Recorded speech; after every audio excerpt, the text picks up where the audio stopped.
Assalamualaikum warahmatullahi wabarakatuh. I'm the first presenter of our group and my name is SYAFIQAH binti IDRIS, matrix number 2019448526. So, today I want to discuss about definition of democracy, autocracy, and Malaysia's political system. So, democracy is a form of government in which everyone has an equal chance at success, and it is based on the individual merit with no place for hereditary privilege. So, people can take part directly or indirectly in different forms. So, in the context of Malaysia, Malaysian elections are currently held at two levels, which are the federal and state level. Not only that, elections to the Dewan Rakyat and Parliament's lower chamber are held at the federal level, while elections to the different state legislative assemblies are held at the state level. After that, an autocracy is a form of governance in which one person, known as autocrat, has complete control over all political, economy, social, and military authority. So, the autocrat's rule is unrestricted and unaffected by any legal or legislative restriction. In each situation, the autocratic power center use force to crush resistance and prevent the emergence of social movement. This is in stark contrast to democracies and other non-autocratic governance system, in which power is distributed across numerous centers, including the executive, legislative, and also judicial branches. Malaysia's political system is built on a federal constitutional monarchy, with the king serving as the head of the state and also the prime minister as the head of the government. 9 of the states have hereditary rulers, while the remaining 4 have governors nominated by the king on the advice of the federal parliament. One of the most distinctive aspects of Malaysia's political system is that the sovereign, which is Yang di-Pertuan Agong, who is elected every 5 years by and from the 9 hereditary rulers of Peninsular Malaysia's 9 states. However, the political system in Malaysia is often located between democracy and the authoritarianism. This is where the phrase semi-democratic refers to stable governments that have features of both democracy and authoritarianism. The majority of them are dominant party system, which means state that allow opposition parties and have free elections. In addition, Malaysia and Singapore have inherited the essential democratic institution of the British political system as a result of their colonial heritage. Most of these institutions have survived 40 years of independence with just minor changes. So, soft authoritarianism can be characterized as a political system in which there are minimal components of democracy, like political parties and also election. However, the essential social and political rights are much of the time was compromised because of modernization, state control of the economy, and an accentuation on trade-driven development. Because there is a lack of trust between leaders and the electorate in this authoritarian politics, the state builds an educational system to punish the electorate rather than to create an enlightened citizenry. Okay, so that's all. I think that's all from me. Thank you so much and Assalamualaikum. Salam sejahtera to Dr. Arif, and I hope you have a nice day.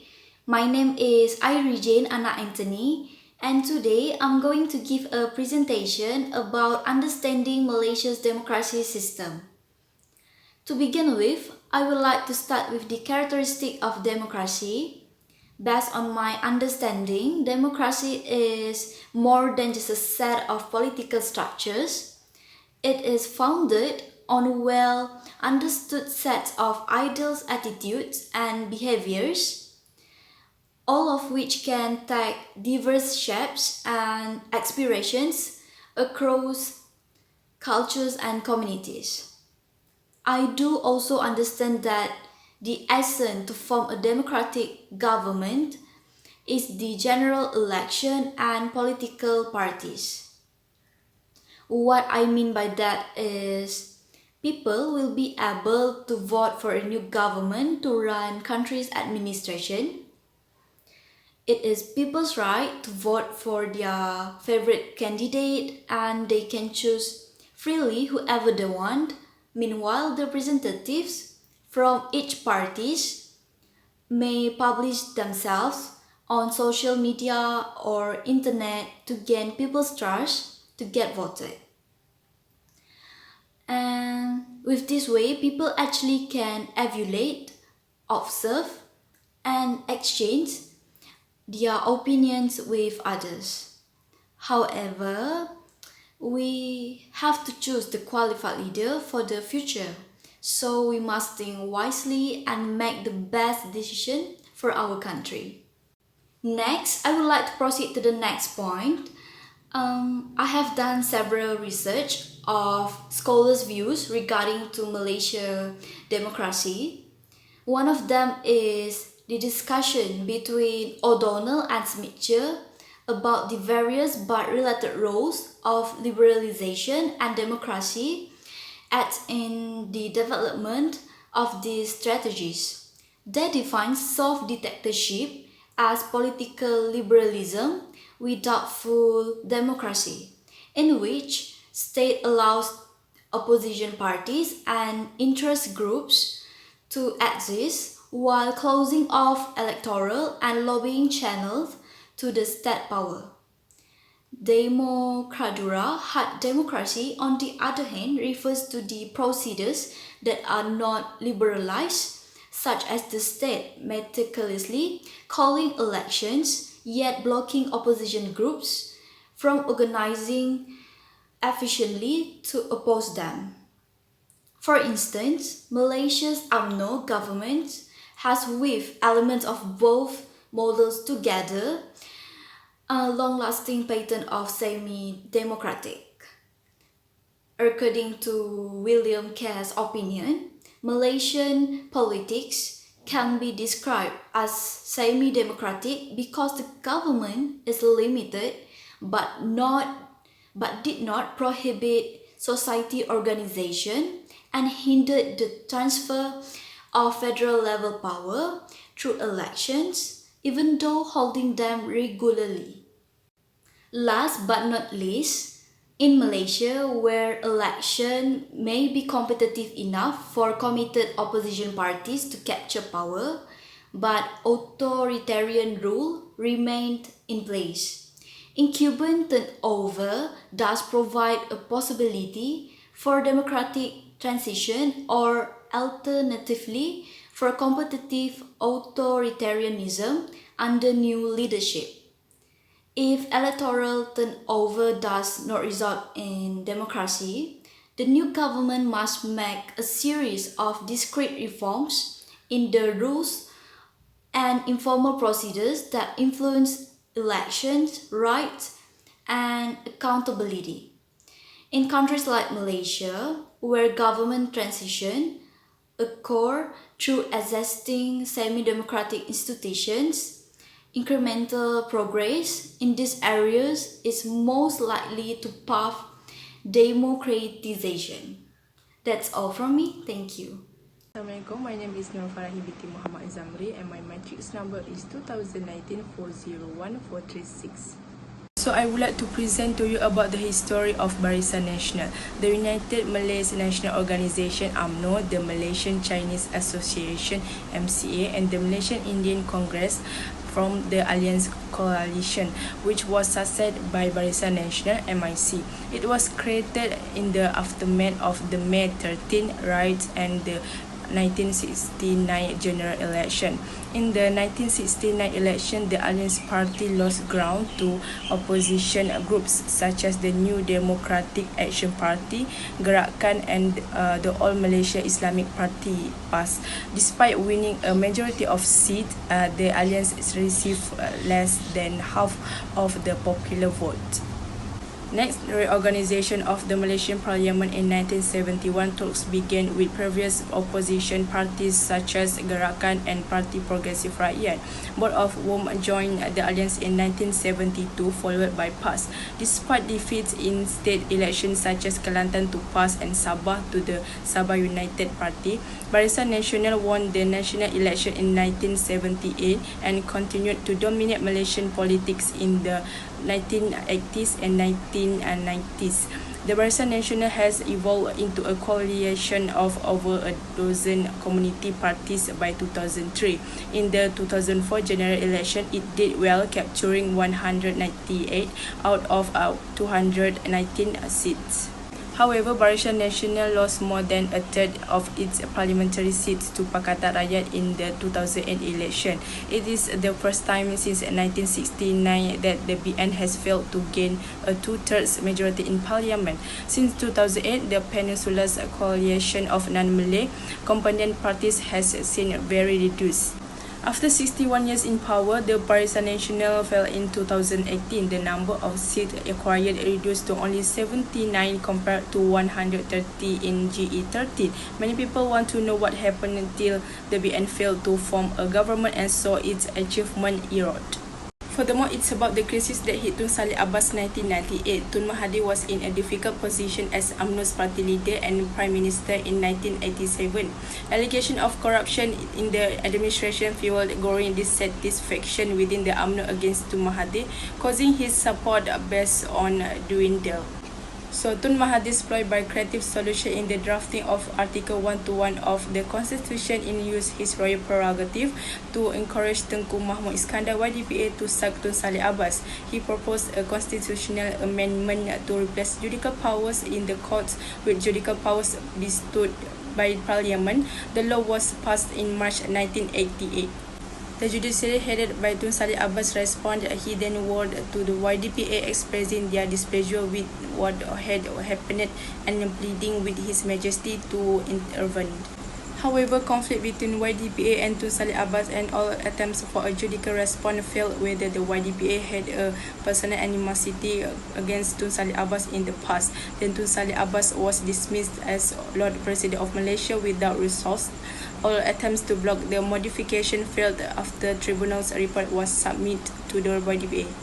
Finally, the credibility of the judiciary is tarnished by this series of adjournment and elimination for the dismissal of Tun Saleh Abbas.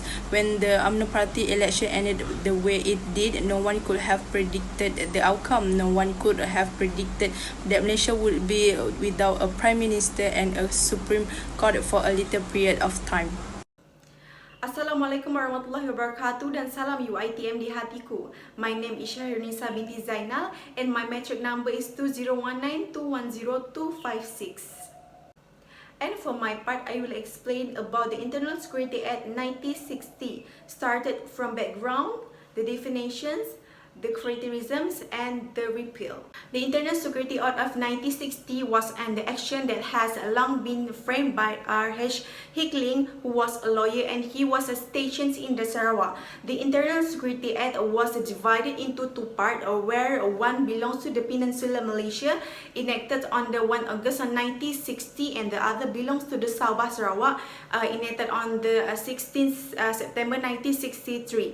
At the beginning of the act, surveillance was law, but from time to time, subsequently, the Internal Security Act was amended more than 20 times, and finally, these provisions was issued. The Home Minister has been given absolute power, and his power is that he is allowed to detain anyone without reference and the presence of mentions of the examinations from the court. Instead, the right of the representations was acquired by the detained before the advisory board was established under the federal constitutions.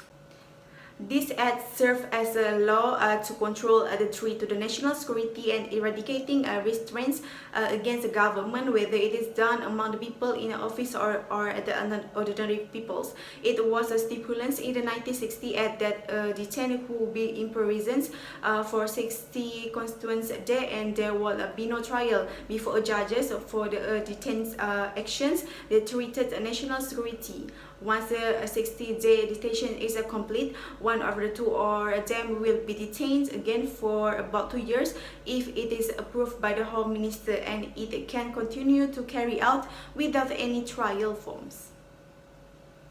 While this Act is still applied to the Malaysian system of government, there are various human rights body and opposition party has expressed their oppositions to this Internal Security Act 1960, as well as there is oppositions from the dominant party itself at these times, namely UMNO, and it doesn't end there because Western government has also expressed dissatisfactions with action that they consider very close to be practiced in Malaysia because they are so inhuman. On 50 September 2011, the Barisan Nasional Party, which was then Malaysian government under the leadership of the Datuk Seri Najib Tun Abdul Razak, agreed to repeal the Internal Security Act 1960. That's all from me. Thank you for lending me your ear. We go to the next presenter. Assalamualaikum. My name is HANIS NASUHA binti Muhammad TAIB. My matrix number is 2019446776. Two prerequisites to being a democratic country is through elections and also the existence of political parties. However, over the years of Barisan Nasional's reign as a government, elections have merely become a tool to make them stay in power. It's what we call as electoral authoritarianism. What it is very simple. It's manipulating elections. There are two ways, which is gerrymandering and malapportionment. Okay, so we know elections of state constituencies will make up the state assembly. Same goes for the federal level, where will make up the Dewan Rakyat. However, gerrymandering is a process of redrawing constituency boundaries to the advantage of a political party, which is usually the ruling one, aka Barisan Nasional, whereby the opposition voters are bundled into huge constituencies to limit their presence in parliament or state assemblies.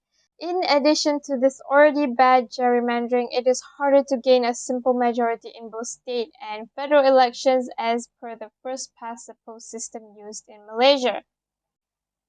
For instance, the 13th general elections had witnessed the Pakatan Rakyat government achieve an overall of 50.87% of votes, whereby the Barisan Nasional 47.37% of votes.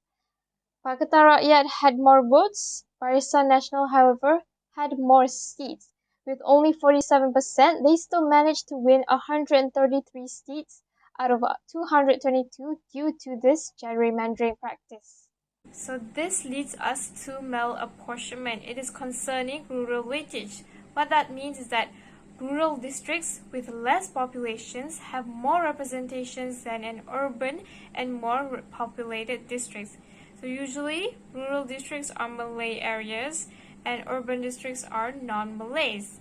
Since Malaysia's political parties are drawn towards racial sentiments and not necessarily their political ideologies, these Malays are more prone to support these Malay parties such as UMNO itself. These rural districts are relatively smaller than urban districts. So in 2016, the smallest constituency of Sabak Bernam, consisting of 37,126 voters, as opposed to the biggest constituency of Damansara of 150,439 voters in the same states. Rural against urban, Malays against non-Malays, less populated against extremely populated. In a nutshell, one vote in Sabak Bernam makes up a mere 1/4 vote in Damansara. It's not shocking. BN has been using this tactic for quite some time now. On the side note, how do we distinguish between gerrymandering and malapportionment? We need to understand the concept of what is being manipulated. If the size is being manipulated, then it is malapportionment.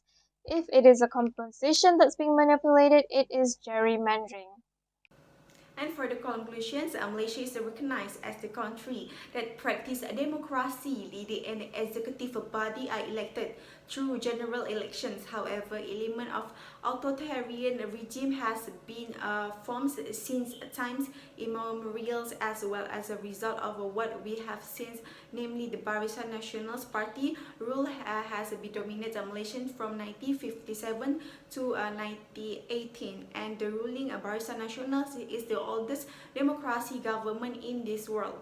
But all this has come to the end when the authoritarian regime has collapsed due to the success of the Pakatan Harapan, which is the opposition's party, which has subjugated Barisan Nasional and reviewed the functions of the democracy systems itself due to the support and the voice of the peoples in Malaysia. In the end, the people are very influenced and have the greatest strength in the country that adopts a democratic system.